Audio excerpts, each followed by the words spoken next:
شروع کرتا ہوں اللہ تعالیٰ کے نام سے جو بڑا مہربان نہایت رحم والا ہے۔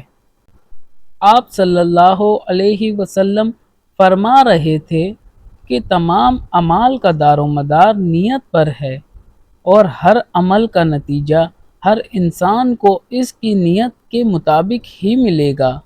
پس جس کی ہجرت ترک وطن دولت دنیا حاصل کرنے کے لیے ہو یا کسی عورت سے شادی کی غرض ہو، پس اس کی ہجرت انہی چیزوں کے لیے ہوگی جن کے حاصل کرنے کی نیت سے اس نے ہجرت کی ہے۔ صحیح بخاری حدیث نمبر 1۔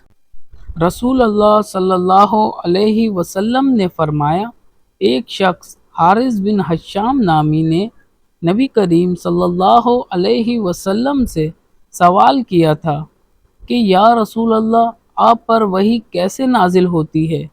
آپ صلی اللہ علیہ وسلم نے فرمایا کہ وحی نازل ہوتے وقت کبھی مجھ کو گھنٹی کی سی آواز محسوس ہوتی ہے، اور وحی کی یہ کیفیت مجھ پر بہت شاق گزرتی ہے۔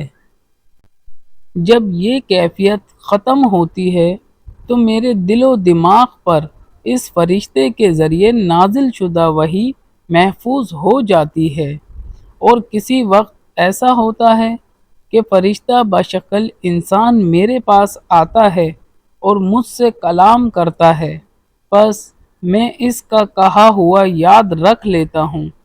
عائشہ رضی اللہ عنہا کا بیان ہے کہ میں نے سخت کڑاکے کی سردی میں نبی کریم صلی اللہ علیہ وسلم کو دیکھا ہے کہ آپ صلی اللہ علیہ وسلم پر وحی نازل ہوئی، اور جب اس کا سلسلہ موقوف ہوا تو آپ صلی اللہ علیہ وسلم کی پیشانی پسینے سے شرابور تھی۔